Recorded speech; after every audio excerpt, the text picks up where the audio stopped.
I'm so excited. We about to have a time.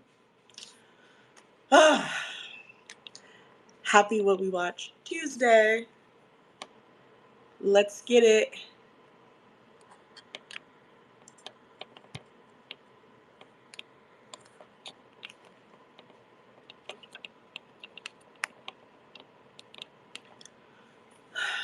We got about 30, 40 minutes to chat today.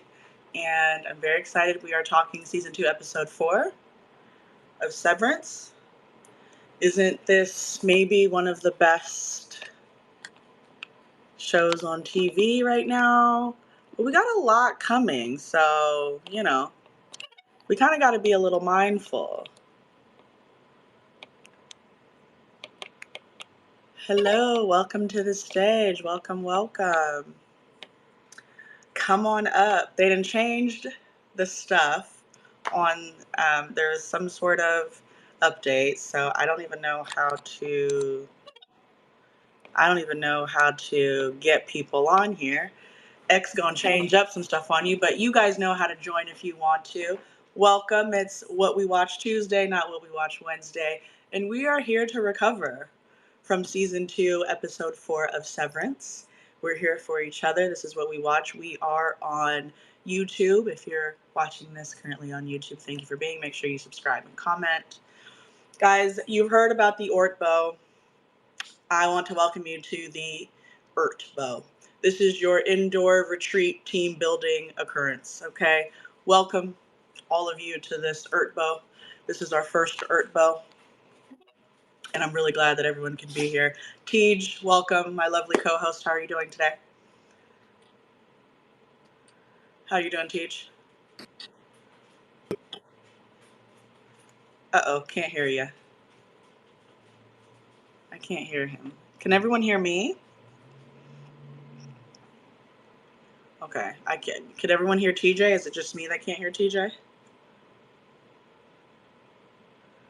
Okay, TJ, can you fix your audio? Welcome, Robert. Okay, everyone can hear me. I don't know if everyone can hear TJ. Don't be Can you shy. hear me now? Yes, I can. Oh, okay. I don't know what's happening, but I'm good. Another damn good episode, so I'm very excited to talk about it. Yeah, let's jump right in.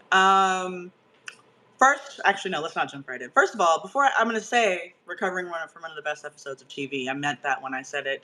Welcome to What We Watch. We got White Lotus coming. We got Invincible back last week. We're watching Paradise on Hulu, which has been fun. Uh, the TV gods have bestowed upon us fantastic television, okay? We named 2024 the year of TV, and it looks like they're not letting up. Shout out to all the TV writers. But let's talk about our Ortbo. Honestly, TJ, first and foremost, let's talk about my guy, Irving B. Let's talk about my guy, my fellow Italian fratello, my brother. What did you like most about his representation in this episode? Man, first of all, he was phenomenal. He's been phenomenal for the entire duration of the show, but this felt like an episode that was, you know, specific to him in terms of his arc, and he was just incredible. He's one of our great character actors, and he be knowing. Like, he's one of those people that just be known from the beginning since Helena pulled up in the and on the severance floor. He's been clocking her, and he finally had to call it out. He tried to do it on the side. She played it to the left. So then he's like, all right, fuck it, we're gonna do it in front of everybody. And she still tried to play it to the left. And then he took matters into his own hands.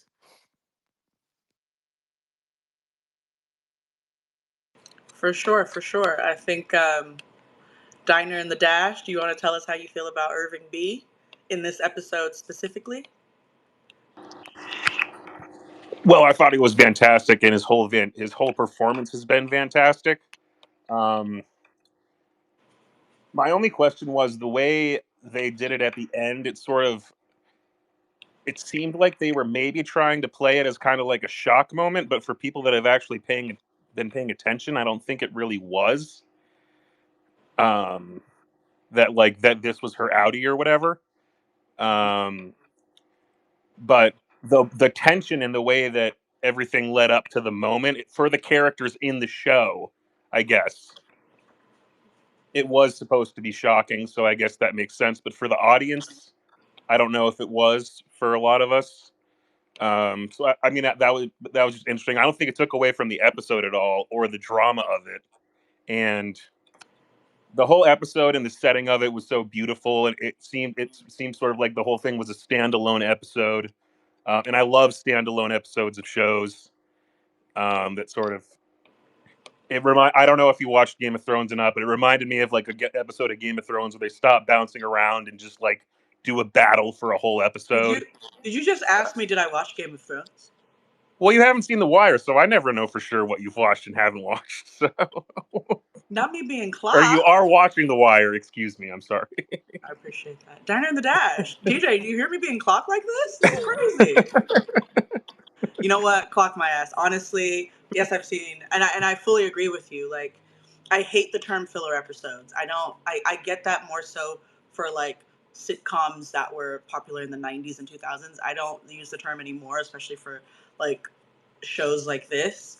But it's definitely one of those standalone shows. Like if like we're in like anthology series like mode for this, and it was almost like the exact theme of the show, right? Like they're experiencing something that they've never experienced before.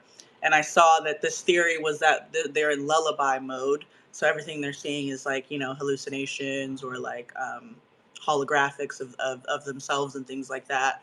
The cool thing was, though, like speaking of Irving B, if we're in lullaby mode, then Irving like fell asleep in lullaby mode. So like that intense dream that he experienced was really fun. When I first started watching Severance, I talked about the elements of horror because that's kind of what I do no matter what we're talking about.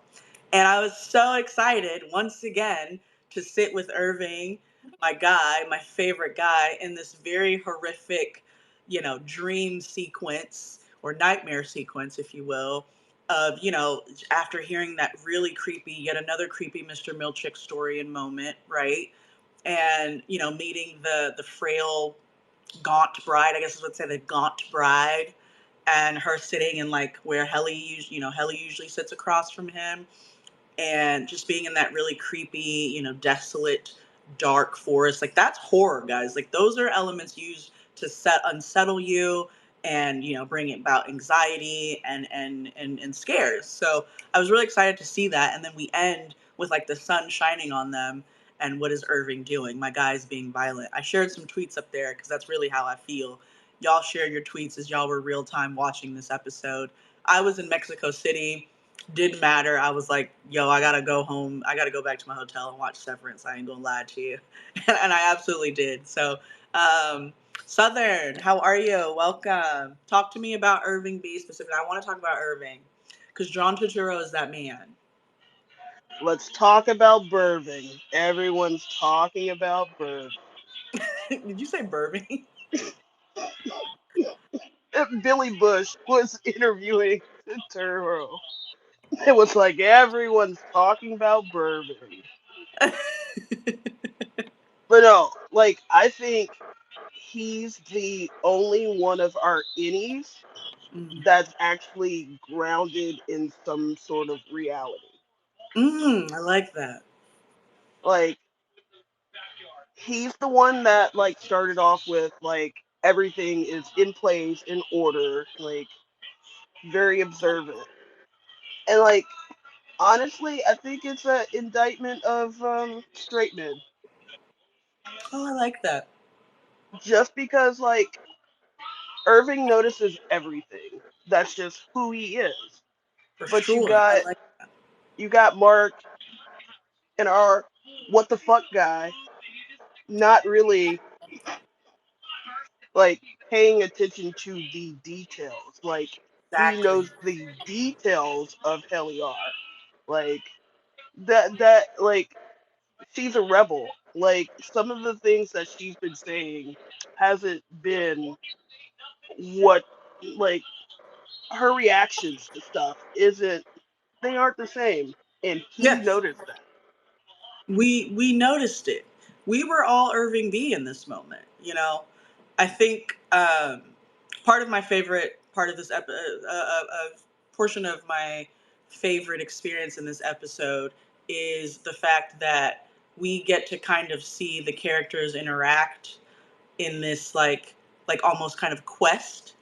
And so when you put characters in this kind of new environment where they have to work together, it's very interesting because we get to see the dynamics and we get to see the strengths of every character real time and like the weaknesses of every character. Whereas usually in like a normal any episode, we're following Dylan and his personal stuff, and then we're following Helly and her personal stuff, and sometimes they overlap. But this, it was like everyone has to either work together, and we're gonna see the dynamics, and that's always such good character development opportunities. And that's why I think we got the solution and the reveal, right? Tej, like we got the reveal that we've all known since the first episode, that Helly is Helena. Like put us in a room together where we kind of have to work together or we'll die of freezing. Yeah, we're gonna find some shit out about each other.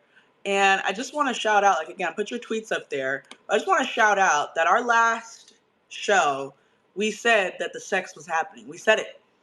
Tej, talk to us about the Mark S. Helena dynamic and what happened there in the Ortho. Uh, well, Mark got raped. I mean, there's no other way to put that. Trigger warning. Trigger warning. Mark thought he was with Helly. I don't know why or how Mark hasn't realized that this is not Helly because the rest of us have, but It, Mark is not the most perceptive, and he's back integrated, so his brain's on the fritz. So he's got Miss Casey on the brain, so maybe that's clouding his vision. But like, I mean, you can't represent yourself to be one person and then be a different person in this world, especially where people are severed. And so Helena just went in there, got what she wanted, which was to get some strokes from Mark, and he didn't know who he was sleeping with, so she misrepresented herself. And so that's very interesting that it happened that way. But Helena has been wanting that moment kind of since she saw the kiss on camera. So we finally got to the tipping point, and Annie Mark got to have sex for the first time, although he wasn't having sex with the person he thought he was. right, right. Like I really appreciated the show doing it just from a TV perspective because we were right. We were right in the last chat that we had where it was like Helena, excuse me, is really touch deprived. Like she looked at that, she replayed like a sicko the kissing scene of her, Innie and Mark like 17,000 times. She sat there in that crazy ass place and she was like, damn, I don't even get to kiss like that. Like, don't nobody kiss me out on this version of myself. So, to kind of be in the Ortbo and to be out in in the winter cold, in the wilderness alone. Oh, keep me warm. I was like, this is her opportunity. And I was hoping that it didn't happen because to your point, Tej, like, you are posing to be a person that you're not. I mean, I guess you're in the same body, and it just poses like such interesting, like what is sexuality, and what is assault, and what is like the dividing line between reality and what we contextualize. It's very important, right? Because it is me. I just have different memories. Am I really doing something wrong? And yes, if Mark believes that you are another person, which geez, I'm really glad you said what need to be said. Mark, come on, sweetie, it's giving Angel Reese. Mark, how did you not know? How did you not know, Mark? Pay attention, Mark. And Southern, thank you for saying what needed to be said about queerness, because we do have queer representation. Thank you, John Turturro. Now they got rid of my queer guy. But it probably is something to say, like, you know what? Straight people gonna act an ass in the severed world. We've got to make sure that we know that at some point there is gonna be some balance, and somebody's gonna be clocking the details. And of course, it's our queer guy, it's our queer Irving B. That was like, Helly, Why'd you lie? Helly, why'd you lie? Mark over there, like, please leave her alone. Shut up. Shut up, Mark. Shut up. You're being ridiculous. She can tell us now that we're all in this wilderness alone, eating marshmallows that Mr. Milchick won't allow us to eat, right? We didn't even get to eat the marshmallows because marshmallows are reserved for team players. Shut up. Enough. But I like that this episode, we didn't stay too long with like the whole chapter reading from Kier and Dieter Egan. You know, we didn't do a whole bunch of that. But I feel like there's a lot of symbolism that's going to come up later. So I was very excited about that. Go ahead, Southern, talk to me. Like just on like the queerness. Like Mark is so distracted about his straightness, his wife, his new girlfriend. Like she's so understanding. Like of course, Helly is not. Helly is approaching that different than Helena. Mm-hmm. Well, 100%. because now there's actual territory. Like this is different. This is not just like, all right, yeah, we're gonna look for your wife. Like, all right, no, I like you. Like, there's some pushback that would have like Helly would have had. Not Exactly. not necessarily like we not doing this, but like, can It just would have, we yeah, can, can we talk about like what that actually means instead of yeah, we're doing it. in a tent in the wilderness on the orc bow. This is weird. Like, Helly would have been, you know what Helly would have done? Helly would have been pillow talking with Mark for a long time before that little sexcapade. Diner in the Dash, go ahead. Because Helly got things to say. Helly gonna be like, can you believe they got us out here like this? That's crazy. You know, Helly gonna have things to say. Go ahead, Diner in the Dash. Well, first off, I feel like I was so mad at Mark as the episode kept going on, just because Yes. Dylan hadn't exactly figured it out, but even Dylan knew something was off. Yeah. And it's like, just come on, bro. And I wanted to mention this is a personal complaint, but I have to just get it off my chest just with regards to the chapter, because I know it's going to come back and I know it's going to be important and I know it was supposed to be weird and creepy, but Yes. I'm an identical twin. And my whole childhood, I had to deal with fucking stupid idiots coming up to me being like, "Oh, can you read your brother's thoughts? When he feels pain, do you feel pain?" And it's like, no, shut the fuck up. And there's so much weird twin shit in movies and media. And I understand why it's a thing, but it pisses me off every time. I really, And no, yeah, I yeah, really yeah, I don't. appreciate It you didn't saying take away that. from the episode. I still loved it, but it's just like we're gonna do the twin thing fucking again. Just had to get that off my chest, just from the twin crowd. Yeah. No, I really appreciate that. You know, I am not an identical twin. Uh, Probably a good thing. But, you know, I've never, ever even considered it. So thank you for opening that potential blind spot. Like, are we even representing, like, or are we using the identical twin kind of philosophy and like historical, like, oh, it's a miracle and it's a rarity. So let's kind of play on that a little bit more to like create these worlds and these universes. I've never thought about that really. That's really important. Emotional support Kappa. What's up? Oh well. First of all, shout out to twin representation because I also have a twin brother. Oh my Um, gosh.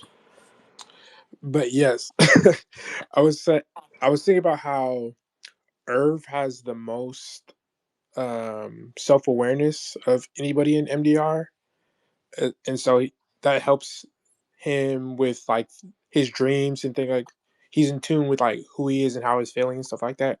Um, but then with his work husband leaving, he's able to no longer be enamored by all of the things that Lumen, like the others are. There's no Yes. carrot for him to focus on.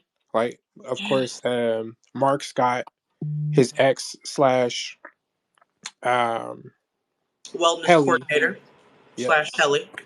Yeah. And then Dylan's got the carrot of his Audi's wife And for family. them to feed him to keep him in line. Yeah. Uh, but Irvin's just on his own now, aimless. And if you think back to season one, where he started, he was the rule follower. He was this Egan history ABC rulebook code XYZ or whatever. Um, but you, at least for this season in particular, you see that kind of falling apart for him, and then that gives him or feeds his curiosity and ability to focus on these other things. Like, oh, all of a sudden, this isn't right. This is looking more like a mirage, and then of course leads to him No, scoping out Helly. you're so correct because probably I want to say like episodes 1 through 3, Irving was the main guy. That's why we know, like we talked about in the last chat, that he has like probably been there the longest, right? We've kind of had enough to support that as we move forward. But he's been there the longest. So yeah, he comes off as a know-it-all. I know this, I'm gonna do this. These are the rules here, this is how we do it here. Mark was kind of the rebel at that point. And I think you bring up a really interesting point about the carrot in dangling the carrot in your face or whatever, because in one of the like flashbacks, um, they showed Miss Cabell and she was like, the easiest way to keep a prisoner is to make him believe that he's free. And that carrot kind of symbolizes like the freedom, but the freedom is in like, I have a goal to achieve, right? Just keep the people busy, do your job. Oh no, he has a wife.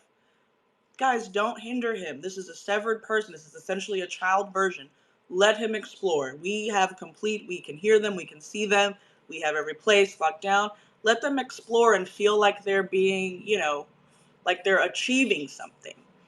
A prisoner that feels like they're achieving something is probably going to be a lot more quelled in the prison. Oh, I have purpose now. I have meaning now. Dylan is like, it's cool. I have meaning now. Like every other day I might get to see my Audi's wife. Mark is like, it's cool. I have meaning. I'm on a quest to find, uh, Gemma. Helly at some point, was like, I gotta get out of here. I gotta figure out why my Audi is such a fucking bitch. And so I feel like the Ort bow, which was 2 calendar days, when they said 2 calendar days, I was like, whoa, what is going on? But then I was like, what are 2 calendar days to an indie? Like, they don't really, like, whatever. They're like, whatever, it's fine. And I was like, dang. So what I really enjoyed about the episode was the way it was shot too. And Tej, please chime in at any time. I really enjoyed the way it was shot. It was so dark. It was so horrific. It was like a little quest odyssey. It gave a little Guillermo del Toro. I'm not gonna lie to you. I'm sure GDT liked that episode. It was very like maze quest, dark adventurous kind of like vibes, which I really appreciate. um, I feel like the cave moments, the waterfalls, the sounds, the nightmare sequence for Irving B. I just had a really good time, like even the moments where we saw the two characters together, whether it be Mark S and Helena, excuse me, or Irving B, tried to kill Helena. Like all of these moments were very intimate, very passionate, right? And like Dylan was kind of Dylan because Dylan got so much in the last episode. I don't want to say Dylan was just there, but Dylan got to be truly Dylan in this episode, which is the what the fuck character. Which shout out to every what the fuck character in an ensemble in the core four because we need that. Because a lot of y'all be trying to intellectualize. I'm the shade to me is I'm shading myself. A lot of us be trying to intellectualize and understand, and Dylan's gonna be like, "Yo, what are we doing here? Like, are y'all serious, bro? What the fuck is that?" Tej, what do you think about this episode? What did you love? Well, first of all, I'm glad you pointed out the way that the episode looks because I said on the Severance podcast that all those shots were real. They actually went out there to these locations and had to drag a bunch of equipment through a snowstorm, and so it was really treacherous terrain out there. And scene, the dream sequence with all the fog, that actually happened. Like they just happened to get lucky enough to where they had fog and they were filming that. They didn't edit that in any way, so that's just Oh, adds to the got context of how chills. crazy that is. And the characters are doing so much hiking, but the actors and actresses are also hiking. When they go to Scissor Cave, they had to hike like an hour and get all that heavy ass equipment up there. So props to all the people in production and all the performers who were able to pull that off. But what really struck me the most was how incredibly rude Helena was in this episode to Irv. And see, when you fuck around with good people, you don't know. Like everybody has their breaking point. Like I obviously didn't want Helly to have to go through that, but when he was drowning Helena like that, I was cheering for him because when she gave him You that were what, TJ? seal, when she gave him that seal, my mouth dropped. Like I was like, how dare her play like that? Like Irv wasn't joking when he said let's eat it. He literally thought they were in a crisis. Like he feels sheepish about it now, but at the time, first of all, when he said let's eat it, the way the lines delivered, I laughed. I had to pause. I laughed so hard because it literally came out of nowhere. They're all like, "What the hell is that?" He's just like, "Let's eat it." I'm like, "Wait, It was what?" it was Dylan saying what the fuck, because as he should, because what the fuck, and Irving rationalizing like we have to use this as food. He said, "Let's eat it." So when she brought him that little seal, that was really rude. But he clocked her. He said, "See, I knew you weren't you because you are cruel." And Helly was never cruel. And when she said the thing about we all know that, Mark said the thing about we all know that he's been struggling since what his Audi went through. That was my first sign because we saw Mark get reintegrated, but then we didn't really pick up on that through line. We So when didn't. he said that, I was like, wait, Mark's Audi knows that because he talked to Milchick about it, but Mark's Innie doesn't know anything about that. So I was like, okay, I think that this is actually integrated, Mark. And then obviously later we see that he gets kind of confused when he's when he's having sex with Helena and he thinks it's Miss When Casey. he's So assaulted, yes. so I can give him a pass for what he said. But there were a couple times where Helly was just straight up, or Helena was straight up rude to him.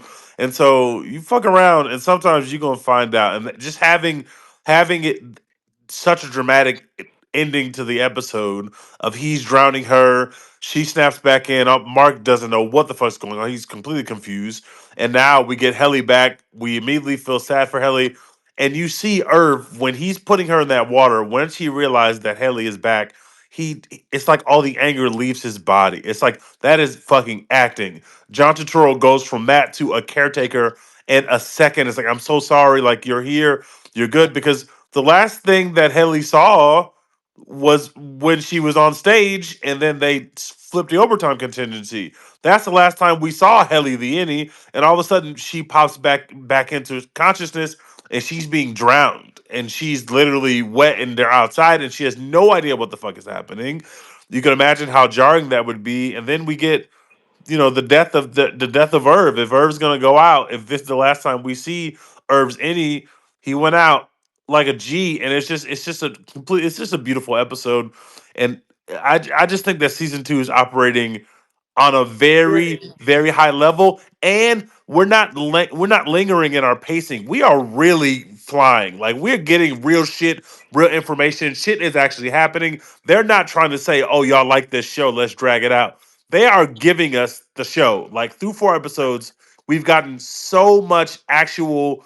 And I know we talked about filler episodes. There are no filler episodes Nope. in this season or Nope. anywhere near Severance, really. We haven't seen one of No. those yet. There's And nothing. I'm appreciative of the pace. I love the episode. There's so much, cool stuff. There's so much to explore in the world of consciousness and versions of yourself, right? Severance took the multiversal kind of Marvel approach and made it extremely poignant and extremely like scientific and extremely like focused. Like it just laser focused what a multiverse would really look like. And it just married so many themes together that I was like, yo, like, first of all, TJ, I want to say, guys, and everyone in the room, this is on record, that TJ just condoned violence. And when I tell you TJ does not condone violence, he won't do it. But the fact that you condone violence from my Italian fratello John Turturro, Irving B, um, I feel like we've turned a new page in our relationship. I really appreciate that. I thank you so much. Helena had it coming. She's a villain. I really appreciate that. I hope moving forward that we can kind of remember that violence is sometimes the answer. I appreciate you saying that. That's on record. Um, Honestly, I also want to speak to the cruelty of Helena and that Irving was able to say it, right? Like, as a writer, I'm always paying attention to what our dialogue means. And I think the character that carries most of Severance dialogue and its thematic sense is Mr. Milchick. Mr. Milchick is always going to say what needs to be said about Lumon and people as products and grief or whatever, right? And so after Irving kind of acknowledges that Helly was never cruel. And I thought that was so profound because what happens right before he dies, Mr. Milchick is like, just so you know, like, you are dead. Like, I'm about to kill you. Like, if we're going to say that Mark was, trigger warning, raped, then Irving B was murdered by Mr. Milchick. Mr. Milchick is a murderer. And we're going to call it what it is. Because now, and we've alluded to that multiple times, because remember, Irving was ready to the situation episode 2 or episode 1 when they had the opportunity to leave, but Dylan fought for his friend. And so I think when we got Irving being able to call out cruelty in his workplace, right, and then for him to be removed entirely, man, like, when we're talking about firing on all cylinders in a TV show, I mean every single, like, we're not holding anything back. We're going to address every bit of humanity in the most profound way possible, because Irving B is made to seem like this crazy person. And you're not crazy, you're just calling out cruelty, you're finding justice, and you're holding people accountable. And just because I'm doing those three things doesn't mean I'm crazy. But you know what? I can show you crazy.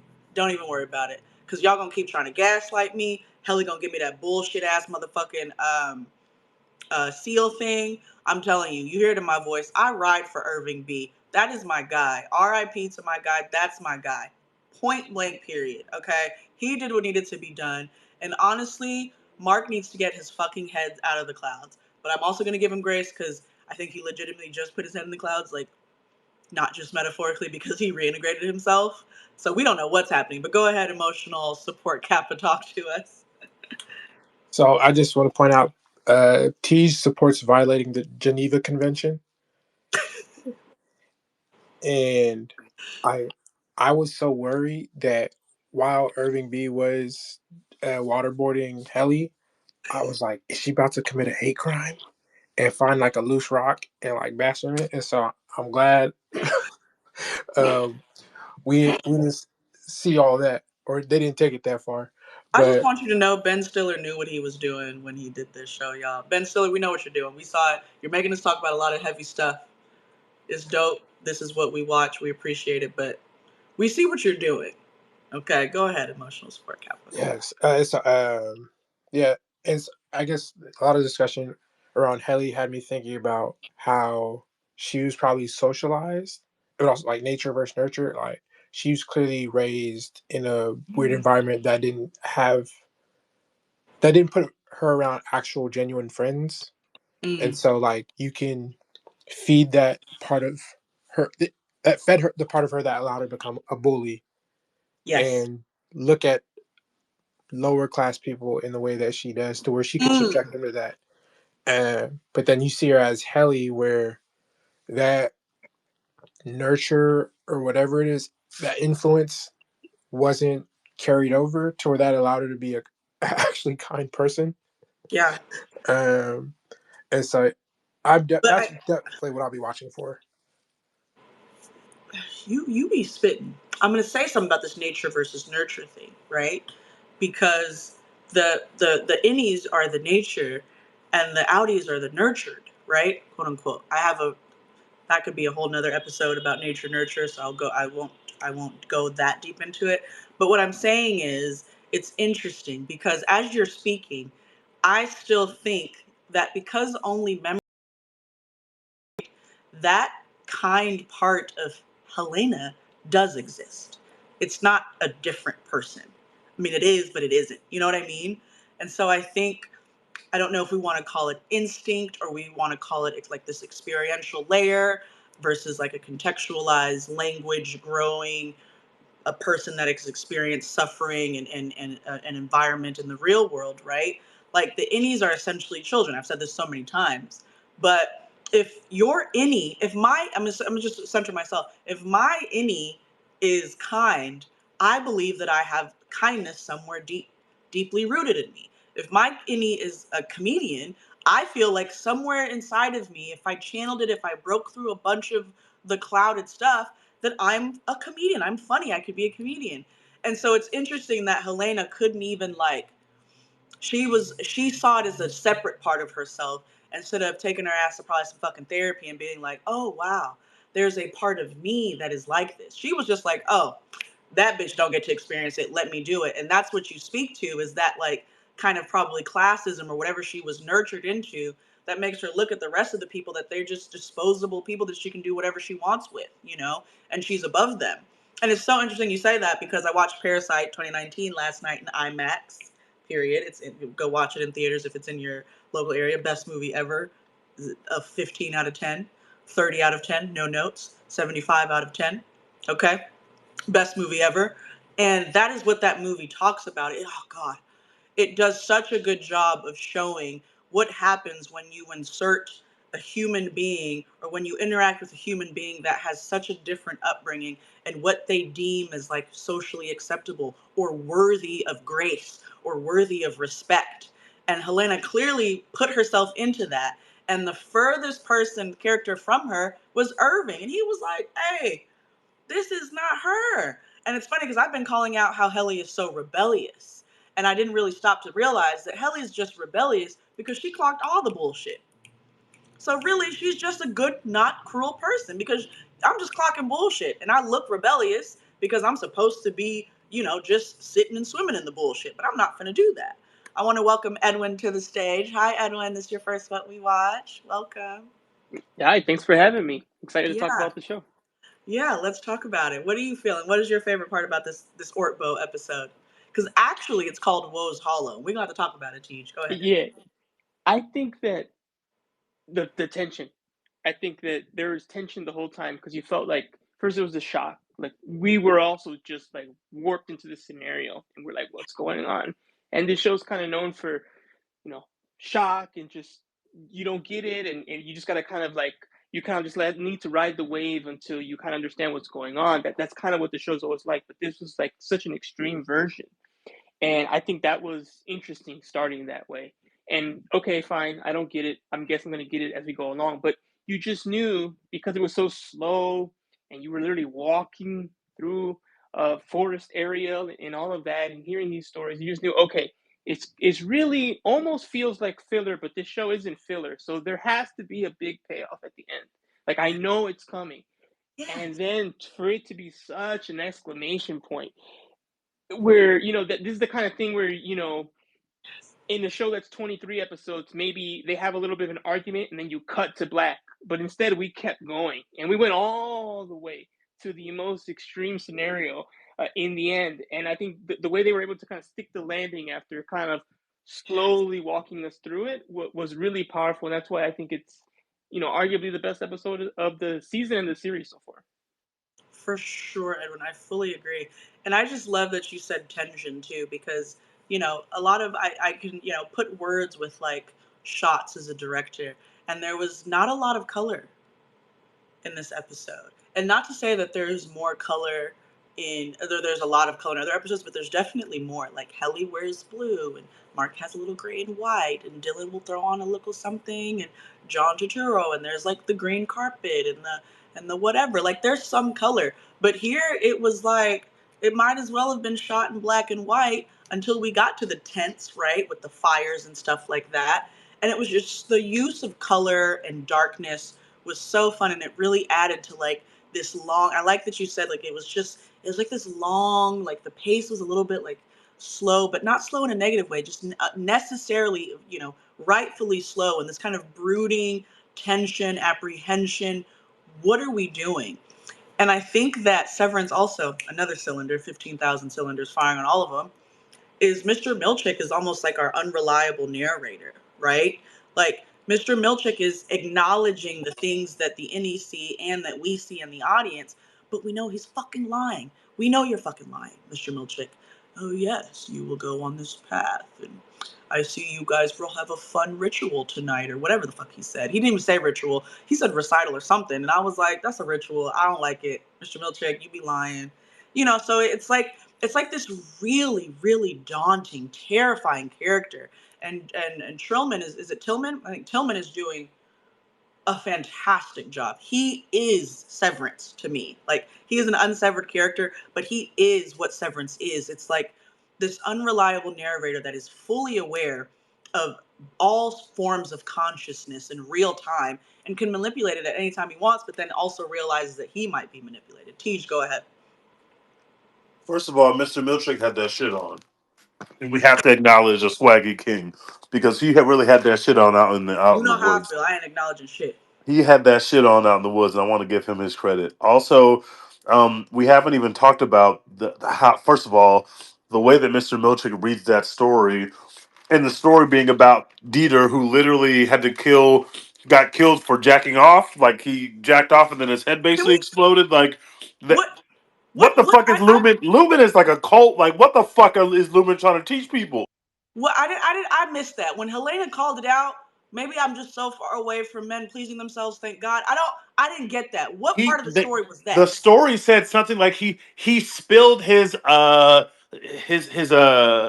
offspring.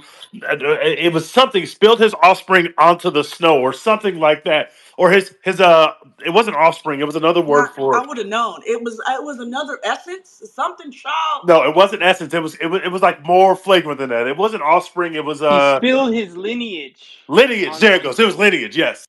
If you know, you know. He As soon as she spilled said his spilled his lineage. lineage, I said that sounds like that means that he came Oh on the God, I ground. missed it. I missed it. I was like, oh, he got another Spilled his daughter or lineage is son or disgusting. something. Lord. Oh. And so when when Helene said what she needed to say, I did not pick up on what she just said. So I was struggling with two very typical truths. I was like, oh my God, Helena's right.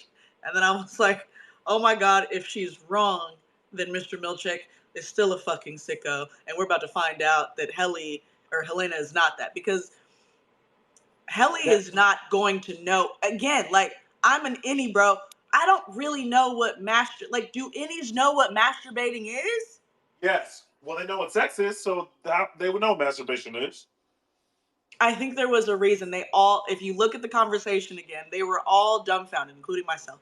And Helena was the only one that was like, It makes sense though because Helena has never heard these stupid stories they tell. Like, Helena has probably never heard the stories yeah, about what O&D does, and like that they were supposedly like yep, raiding and killing people. Like, these stupid mammalian stories they tell nurture. the innies is stuff like Helena's gonna be hearing this for the first time and like, wait, are you serious? That's not even believable. That makes no sense. That's why she was the only one laughing. Everyone else was like, whoa, this is a lot. This is a lot. What's going on here? I don't know. I was like, why did he spill his lineage? I was really confused. I didn't want it to be what was said. And, Mr. Milchick may have had that shit on, but fuck him. Honestly, I can't stand that guy. God.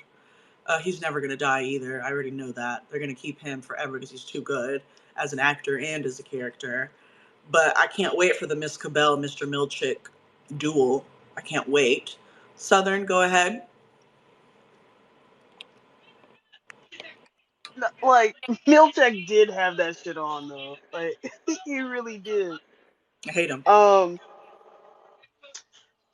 the only thing I will say is I feel like this is based on Mormons. Like, just the Mormon religion, and like as much as I've read up on it, and just like the mythicizing of the family. Mm, Like, you see a lot of that in like some of the more evangelical like religions, specifically Mormons, mm, and like paintings, all of the ritualistic things that they thought they were getting away with, like away mm. from, like with the Catholics, because they think the Catholics are too much, but they do their own, but it's different. So Interesting. I like the way that like those like Utah families are set up or were set up in like the old Mormon, like when they got to Utah, It reminds me of the Egan. Interesting. Okay. Yeah, with they are kind of like a family out here. And I think, Tej, did you use the word cult or was that someone else? I used it, but yeah, I'm definitely getting cult vibes. We've been getting cult vibes from Lumen the whole time, but this was a particularly culty episode with that something about that story. Just like, oh, so you actually care like that? Because we know about the four. What are they called? The four measure, whatever they're called. Like, woe was one of them. Woe was hollow. So obviously, Tragedy, yeah, something like that. Yep. yeah. So, but it's like this gave very, very cult vibes. And anytime you go out in nature and are just doing some bullshit, that gives cult vibes to me, or at least from what they be doing on the cult documentaries I watch. In the cult movies and shit for sure. Because you're not gonna take me for 2 calendar days. They said that in the very beginning. Throw a little TV on the edge of a cliff. You're not doing that. We're not doing that. You're not gonna have me. They put Irving at the bottom of the cliff, so my guy had to climb up there. Didn't like that. Then you're gonna have me in the wilderness on purpose, being driven by animatronic, holographic, whatever the fuck they were, versions of me. And you don't think it's gonna feel like a little culty, like a little cult kind of religious kind of, am I getting, jumped into a situation? Like, what is actually happening? And I felt crazy because I was like, it really, the only people that were really challenging it was Irving and Dylan. Dylan was like, what the fuck is going on? What are we doing? Irving was like, this is not good. Like a little bit more contemplative, but just like, this is not, we can't trust nothing. And Helena was Helena, so Helena feels like she's totally fine. And Mark is, I'm glad we're talking about Mark, because I think y'all made me realize Mark gonna piss me off too. Mark finna piss me off. Mark is walking that line. Mark, again, Mark, pay attention. You were the group leader. There's no more group leader. Irving B is gone. Dylan is making his wife cheat. Mark, you're reintegrated. You already pissed Ragavi off. You done already pissed Miss Cabell off. You about to piss me off too, Mark, because you're not focused. You're not focused. And someone earlier said Irving B is self-aware. Y'all, I feel away. I feel away. Mark's gonna piss me off because someone said earlier that Irving B is self-aware, and I was wondering, do you mean that his Audi is self-aware, or is any is self-aware, or is self-awareness like this thing that goes through the severed implanted versions of you, right? Like, very fun. Edwin, go ahead. We've all met Mark before. Yep. You ever met someone who was so nice and so kind, and you're like, man, I really wish they get what they want in life, and the moment they fall in love, they fall apart like a cheap chair from Walmart. Like that's Bro, the like an IKEA chair, bro. the Fact. minute he fell for her, well, not the minute, but like the aftermath. Now he's just lost. He's confused. He's staring into her eyes, stuttering. He doesn't even know where they're walking to anymore. He's always falling apart. And as you mentioned, he got called on this episode. Like, you're just so focused on her, you're not even paying attention to what you need to be doing. Like, you're not doing the stuff you need to be doing because you're unfocused, because you're doing your little googly eyes. I forgot how he envisioned it. He said something about the eyes and like, Irving clocked his ass. I can yeah, tell you he's what he like, dude, said. you're supposed to be our leader. You're just over here like googly eyeing this girl. Like, He get was on like, with it, you are having sex with your eyes. Yeah, and he Comic was. focus. And then later on, he did his thing, and that went down and all that, and that happens. Well, I think that to be honest, that all happens to probably all of us at some point. But usually, ideally, we're like way young. Like you're 15, 16, you're in high school. You kind of learn, oh, I can't do that. I can't get out of character that way. But again, you mentioned the innies kind of being like children. These are the kind of things. These are the growing pains of becoming yourself and developing. Yes. Is Of having becoming. these kind of like, oh, I can't believe I was so stupid, and like, oh, I was so gullible for this and that. And that's how you end up falling for and not noticing that the person that you actually were falling for is not even this, literally not the same person. And you, They just look like them. it couldn't have been more obvious. Dylan Yeah, knew, Irving knew, Mr. Milchick knew, she knew. You was the only one with your stupid ass. It don't make no sense. Love because again, that's the blind spot. You'll for love, you'll believe anything, including that person's the same, even when people are literally telling you something's up with her. Check your girl. And he's like, no, I can't. Not her. Not Helly. Like, Never she's Helly. walking with me. Not Helly. You know, it's like, yes, actually, it's actually Helly. Yeah. You, And and yeah. it's that kindness, right? It's so weird. And so shout out to TJ once again for condoning violence. This is what we watch. Thank you so much. It's that kindness that goes a little too far because you know what, kindness, then you ain't got no damn boundaries. Now you're sleeping in a tent with somebody you don't know, and you don't know her. You just ignoring it. I don't buy it, Mark. You know that's not Helly. Let her be. Be nice to her, Irving. No, tell that bitch to shut the fuck up. Tell that bitch to stop lying. Not What are only you that, talking about?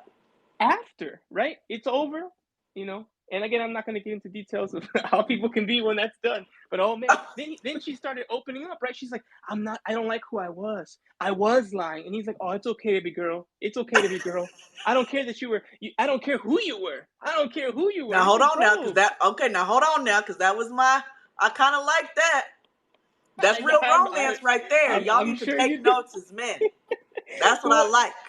hey, you after something like that, you know you're feeling a type of way. That might, I'm guessing that's his first experience. And you know, so you know, he all of a sudden, you know, hey, you could tell me, you know, whatever you want to tell me. I'm cool. I'm with it. You know, and but even that, right? Like she was admitting in that moment, maybe the vulnerability of it all. She was admitting a little bit that, hey, like, you know, I am. He's right. I'm not who I say I am. I don't like who I was.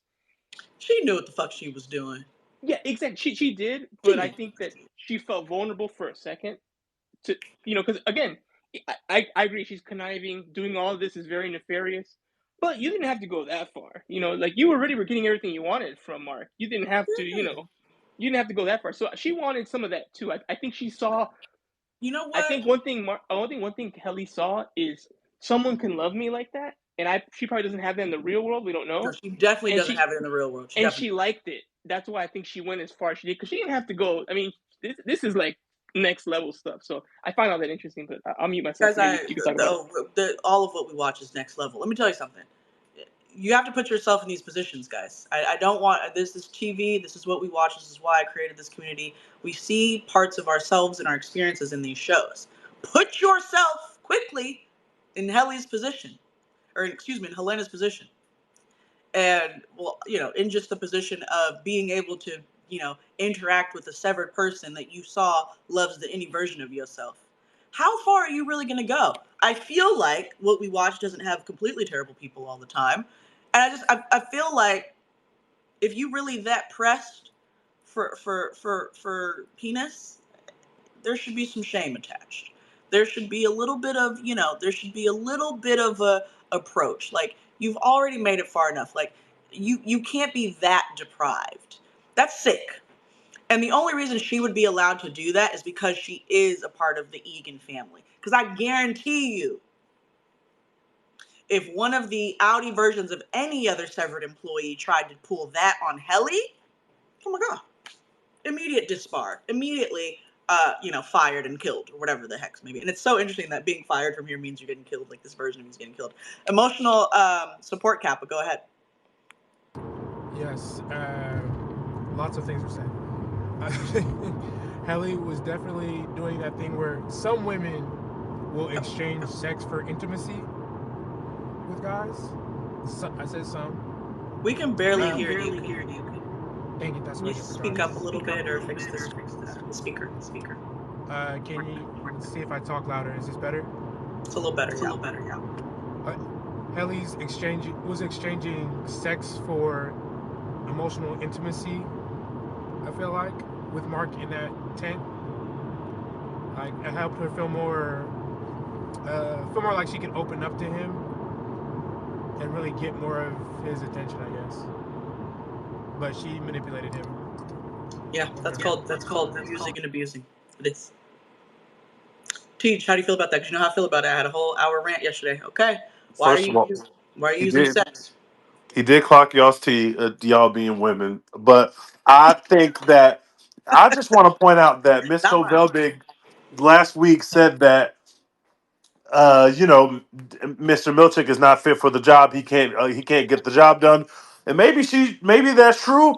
But I saw Mr. Milchick catch a body last week. I ain't never seen Miss Belvin catch no bodies around here. I ain't never seen it. Never.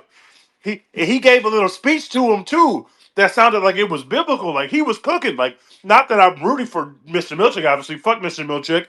No, I'm Team TJ. Irv. I'm Team Irv all day. But the way that he delivered the dialogue and the way that he caught a real body, I just want to put out there that his body count is one, and Miss Kobeljik ain't never catch no bodies. I just want to keep that out there for TJ, who I really can't. should be running the office. JK, I'm gonna let you speak. TJ, I can't believe this is happening. We're gonna have to have a conversation, guys. I want you guys to be witnesses to this. TJ, did you just condone violence again? No, I'm not condoning what he did. I'm just saying if you're looking for a villain to run the office, one of the villains caught bodies and one of the No, villains talked a big game. That's all I'm saying. it sounds like you're more fit for the job if you're willing to kill people. The If few you're things Lumen turning and you up. you're the Lumen No, overlords, I agree with that. I just want to make sure I'm hearing you very I clear. don't, I'm not a villain apologist. Fuck Mr. Milchick and everybody that loves him. But I'm just saying he But is I'm the just saying Thanos though, of the situation, and Miss Kovelbig might be more I like, would she might be I more would like a posit Loki. I would posit that it actually is evidence that he can't handle it. Because, first of all, we need the macro data refiners. Lumen does have an overarching goal that they believe is good in We some got respect. cousin Maybe on deck. She's ready to take his spot. Listen to me, listen to me. On your dime and an orc bow, you had to reveal the Glasgow block. Two of your innies had sex, or actually, one of your innies had sex with an Audi. One of your other innies clocked your motherfucking T and almost killed your Audi. Your Audi is not just some random Audi; it is the godfather, granddaughter of Egan. Okay, and you had to kill one of your other employees.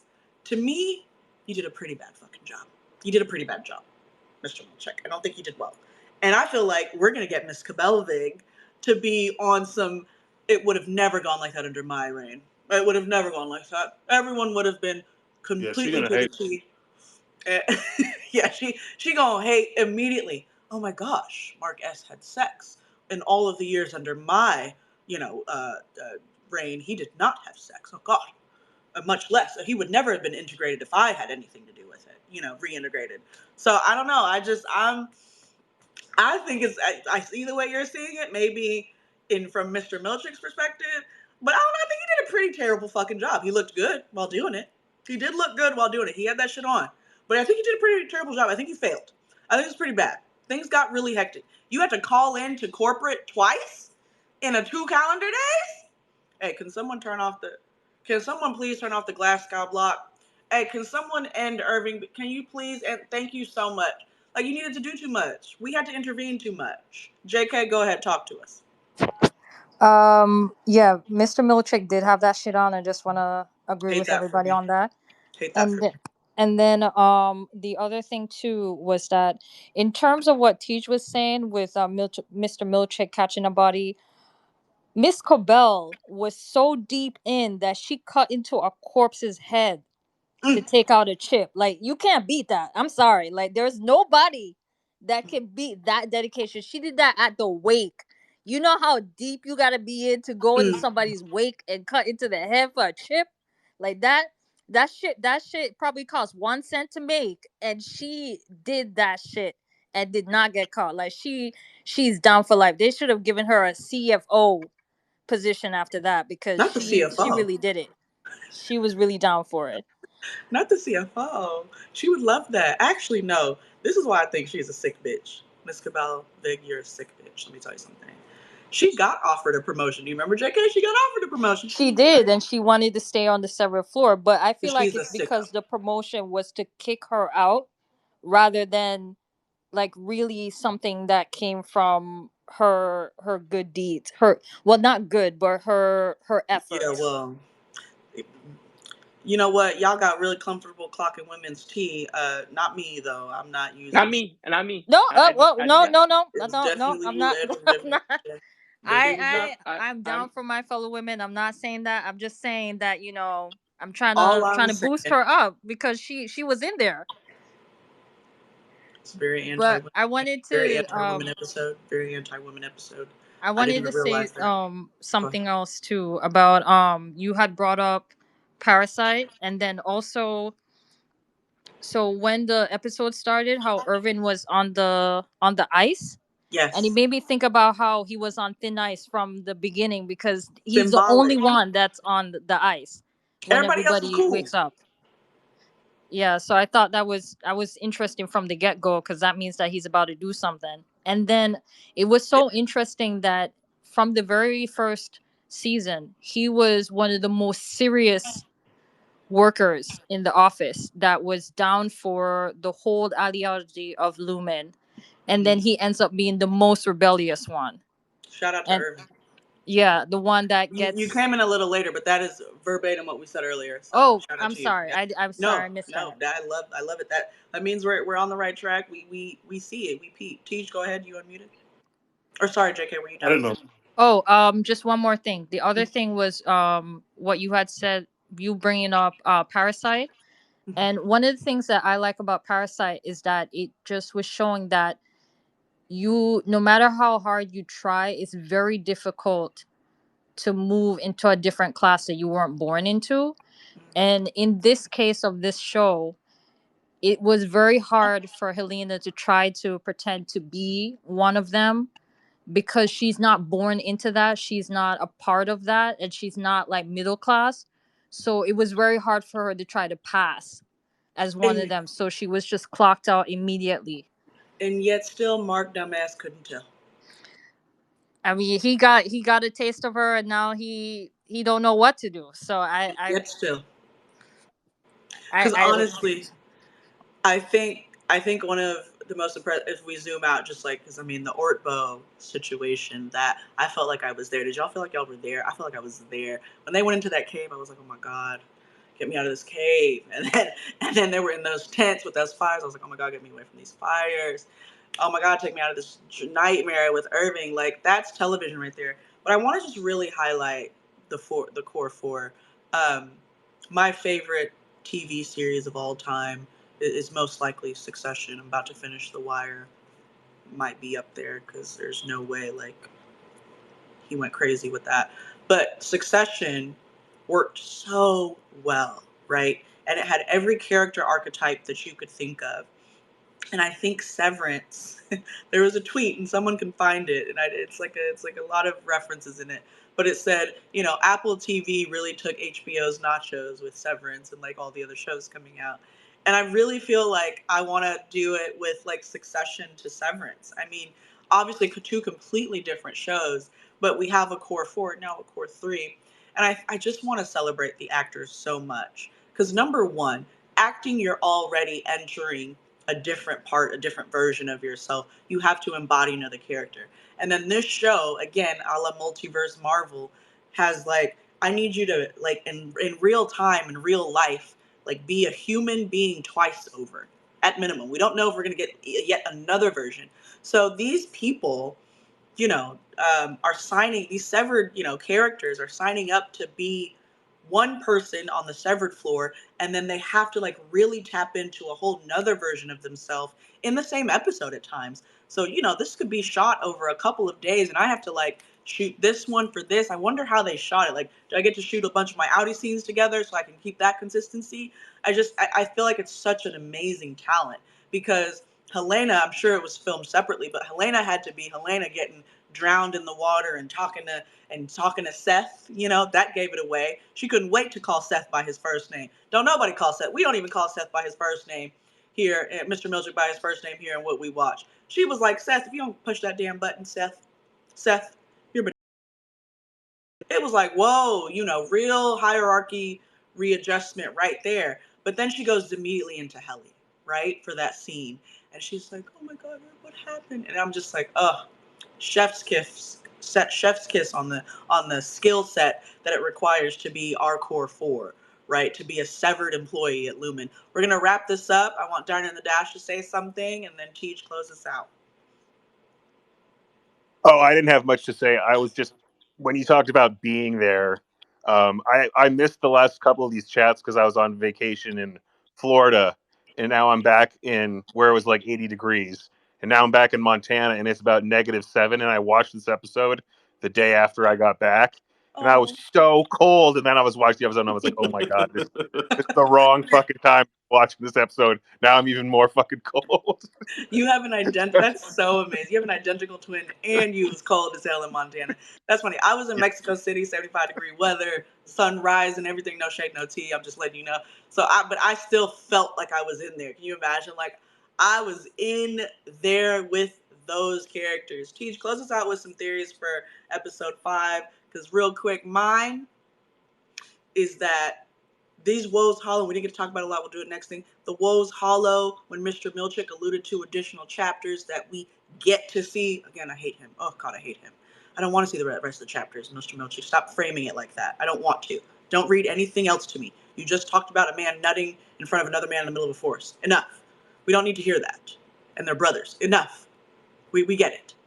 You know, but I think that I think we're going to get more of those chapters, if not right next episode, definitely further down the season or in the next season, because we just got to say it out loud. The Egans are sick. What kind of sick people are these? But you know what? It'd be the sick people that be running these, most productive companies. So it is what it is. Tej, what do you think? I think that the twins, the little twins, I think that's feeding into the larger Lumen vision or whatever they're trying to do with Cold Harbor.